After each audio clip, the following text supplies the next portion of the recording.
चलिए सुनते हैं आज की प्रेरक कहानी। बुद्धिमान साधु। किसी राजमहल के द्वार पर एक साधु आया और द्वारपाल से बोला कि भीतर जाकर राजा से कहे कि उसका भाई आया है। द्वारपाल ने समझा कि शायद ये कोई दूर के रिश्ते में राजा का भाई हो जो संन्यास लेकर साधुओं की तरह रह रहा हो। सूचना मिलने पर राजा मुस्कुराया और साधु को भीतर बुलाकर अपने पास बैठा लिया। साधु ने पूछा, कहो अनुज, क्या हालचाल हैं तुम्हारे? मैं ठीक हूँ, आप कैसे हैं भैया? राजा बोला। साधु ने कहा, जिस महल में मैं रहता था वह पुराना और जर्जर हो गया है, कभी भी टूट कर गिर सकता है। मेरे 32 नौकर थे, वे भी एक एक करके चले गए। 5 रानियां भी वृद्ध हो गईं और अब उनसे कोई काम नहीं होता। यह सुनकर राजा ने साधु को 10 सोने के सिक्के देने का आदेश दिया। साधु ने 10 सोने के सिक्के कम बताए। तब राजा ने कहा, इस बार राज्य में सूखा पड़ा है, आप इतने से ही संतोष कर लें। साधु बोला, मेरे साथ 7 समंदर पार चलो, वहाँ सोने की खदानें हैं। मेरे पैर पड़ते ही समुद्र सूख जाएगा। मेरे पैरों की शक्ति तो आप देख ही चुके हैं। अब राजा ने साधु को 100 सोने के सिक्के देने का आदेश दिया। साधु के जाने के बाद मंत्रियों ने आश्चर्य से पूछा, क्षमा करिएगा राजन, लेकिन जहाँ तक हम जानते हैं आपका कोई बड़ा भाई नहीं है, फिर आपने इस ठग को इतना इनाम क्यों दिया?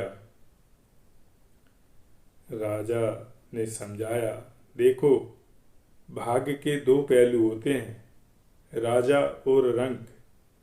इस नाते उसने मुझे भाई कहा। जर्जर महल से उसका आशय उसके बूढ़े शरीर से था। 32 नौकर उसके दांत थे और 5 वृद्ध रानियां उसकी 5 इंद्रियां हैं।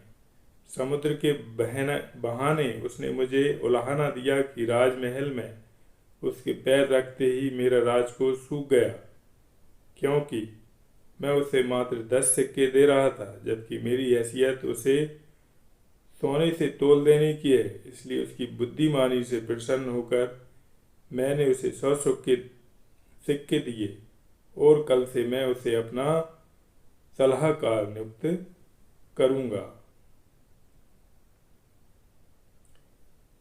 सत्कर्म करें, अहंकार नहीं। एक बार की बात है कि श्री कृष्ण और अर्जुन कहीं जा रहे थे। रास्ते में अर्जुन ने श्री कृष्ण से पूछा कि प्रभु, एक जिज्ञासा है मेरे मन में, अगर आज्ञा हो तो पूछूं? श्री कृष्ण ने कहा, अर्जुन, तुम मुझसे बिना किसी हिचक कुछ भी पूछ सकते हो।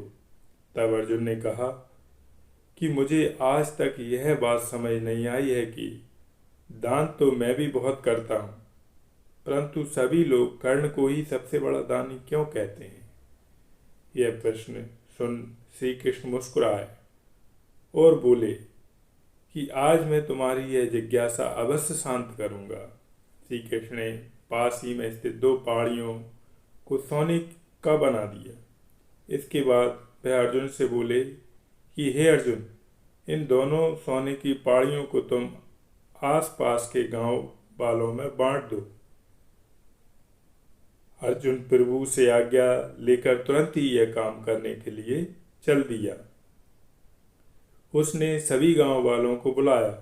उसने कहा कि यह लोग पंक्ति बना लें, अब मैं आपको सोना बांटूंगा, और सोना बांटना शुरू कर दिया। गांव वालों ने अर्जुन की खूब जय जयकार करनी शुरू कर दी। अर्जुन सोना पहाड़ी में से तोड़ते गए और गांव वालों को देते गए। लगातार 2 दिन और 2 रातों तक अर्जुन सोना बांटते रहे। उनमें अब तक अहंकार आ चुका था। गांव के लोग वापस आकर दोबारा से लाइन में लगने लगे थे। इतने समय पश्चात अर्जुन काफी थक चुके थे। जिस सोने की पहाड़ियों से अर्जुन सोना तोड़ रहे थे, उन दोनों पहाड़ियों के आकार में जरा भी कमी नहीं आई थी।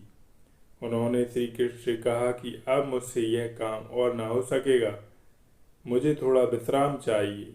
प्रभु ने कहा, ठीक है, तुम अब विश्राम करो। और उन्होंने कर्ण को बुला लिया। उन्होंने कर्ण से कहा कि इन दोनों पहाड़ियों का सोना इन गांव वालों में बांट दो। कर्ण तुरंत सोना बांटने चल दिए। उन्होंने गांव वालों को बुलाया और उनसे कहा, यह सोना आप लोगों का है, जिसको जितना सोना चाहिए वह यहाँ से ले जाए। ऐसा कहकर कर्ण वहाँ से चले गए। यह देखकर अर्जुन ने कहा कि ऐसा करने का विचार मेरे मन में क्यों नहीं आया।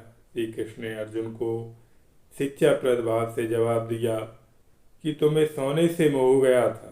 तुम खुद यह निर्णय कर रहे थे कि किस गांव वाले की कितनी ज़रूरत है, उतना ही सोना तुम पहाड़ी में से खोद कर उन्हें दे रहे थे। तुम में दाता होने का भाव आ गया था। दूसरी तरफ कर्ण ने ऐसा नहीं किया।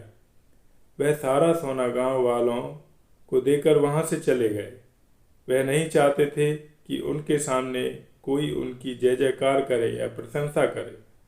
उनके पीठ पीछे भी लोग क्या कहते हैं, उससे उनको कोई फर्क नहीं पड़ता। यह उस आदमी की निशानी है जिसे आत्मज्ञान हासिल हो चुका है। इस तरह श्री कृष्ण ने खूबसूरत तरीके से अर्जुन के प्रश्न का उत्तर दिया। अर्जुन को भी अब अपने प्रश्न का उत्तर मिल चुका था। कथा सार: दान देने के बदले में धन्यवाद या बधाई की उम्मीद करना भी उपहार नहीं, सौदा कहलाता है। और हम अपने नाम का शिलापट लगवाते फिरते रहते हैं। यदि हम किसी को कुछ दान या सहयोग करना चाहते हैं तो हमें यह बिना किसी उम्मीद या आशा के करना चाहिए, ताकि यह हमारा सत्कर्म हो, ना कि हमारा अहंकार। आइए दान रूपी संस्था में सम्मिलित होकर अनाथों, गरीबों और ज़रूरतमंदों की मदद करें, दाता के भाव से नहीं, सहयोगी के भाव से। जय श्री राधे।